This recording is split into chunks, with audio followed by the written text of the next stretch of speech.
So magandang hapon po sa inyo lahat dyan. Ang gagawin natin ngayon ay mag-unbox tayo ng plastic incubator automatic 154 quail eggs. At may kasama na pong 220 volt na egg turner. So ang halaga nito ay 1,450. So plastic ito. So i-unbox na natin kung kompleto ba talaga yung mga items dito.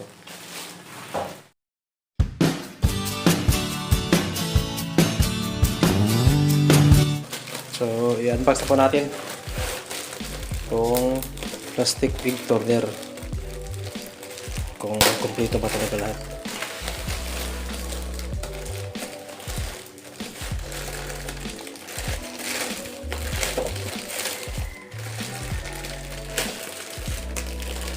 So, maayos ang pagkabalot sa order. Wala lang walang bubble wrap. So, ito yung plastic tray.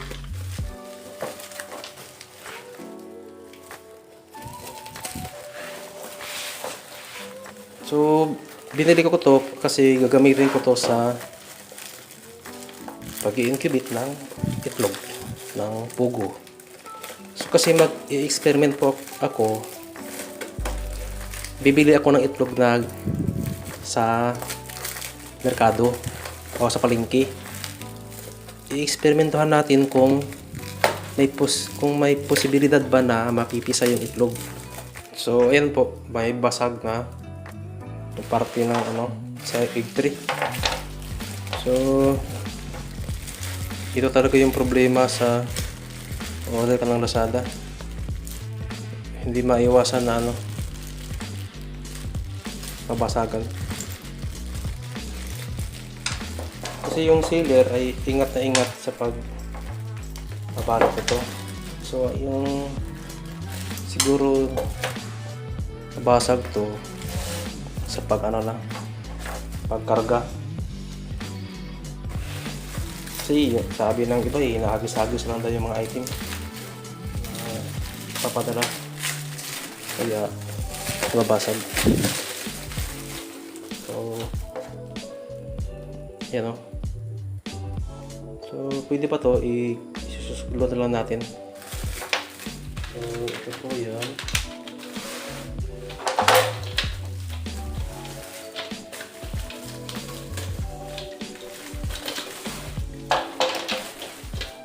Dami pala itong basag.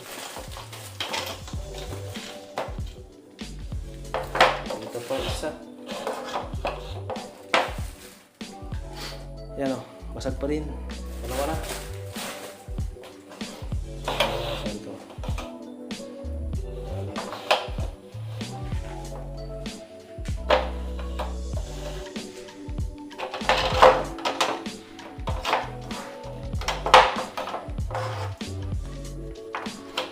So ayan po.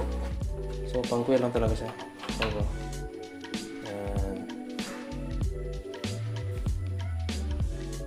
Ito yung kasama na egg turner. Ayan. Didikitan na natin shoes glue. Yung na putol. So dito po sa pagkabit nito, wala pa po akong idea kung paano ito ikabit. So at wala ring manual na kasama.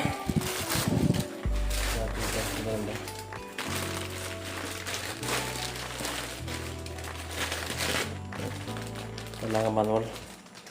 Kulang din. Yan. So ikabit na natin. Pwede naman siguro to. Kahit kulang. Ayan.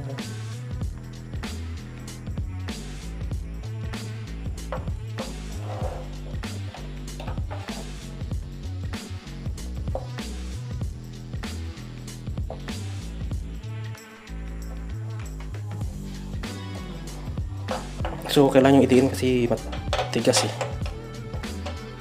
baka mabali naman to. Okay, yan.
So yan. Tapos na yung pag-assemble natin. So, ang susunod dito ay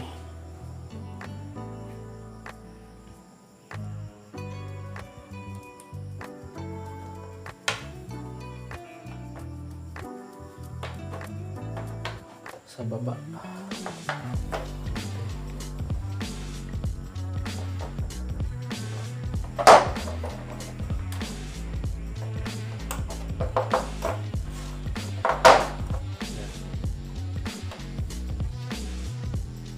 Ang susunod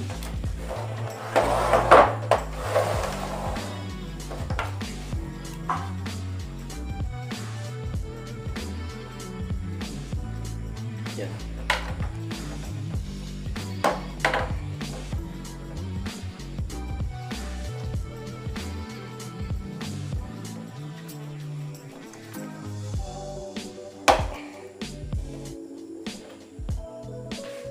So dapat pag nakakabit to, dapat naka-slanting. Yan. Pag kinakabit, dapat na slanting para pumasok.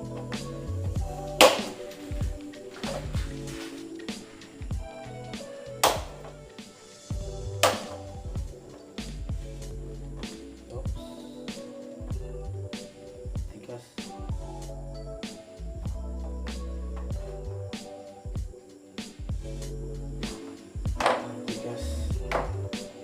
So, ganyan yan pag nakakapit na yung motor. Motor siya ay ganito. Ganyan.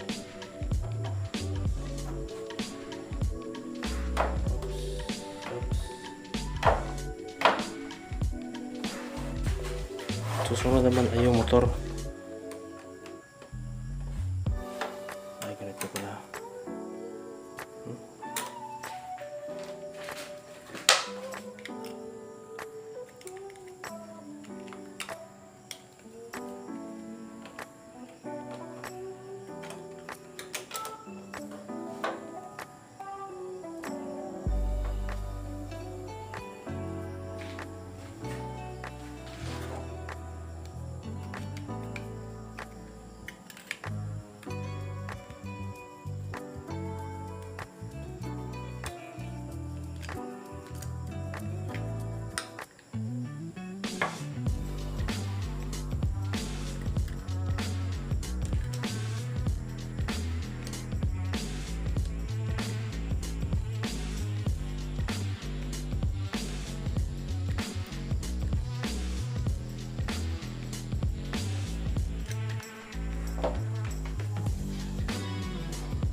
So, ganito lang pala pag kabit ng turner niya.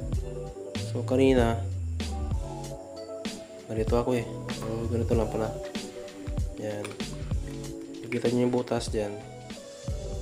Diyan natin i-screw. Yan.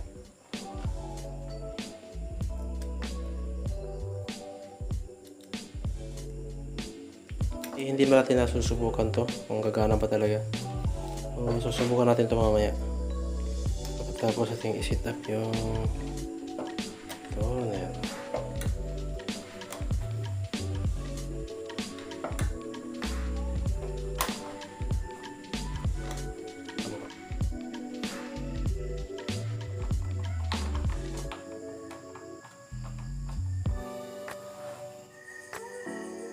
So, ayan po, natapos na ko na ang pagkabit itong egg turner natin.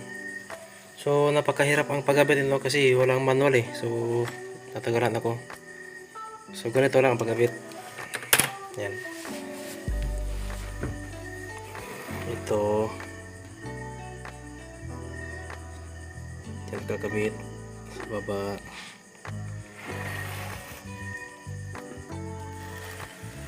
Yan. O ganyan yung settings niya para naka-tigaya. Yan. So, ilalim naman na screw. Yan. Ganyan yung settings niya. Yan.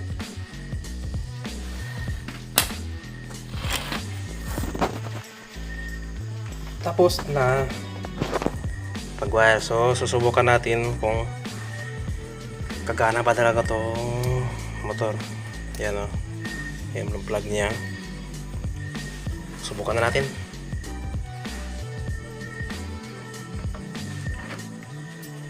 So, ayan. Umikot na. Oh.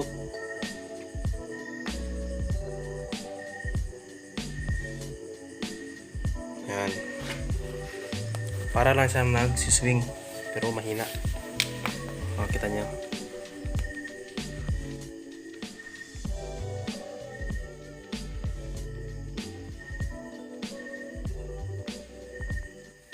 Pag-assemble ng plastic egg turner. So, madali lang pala. Yan. So, umikot na umikot.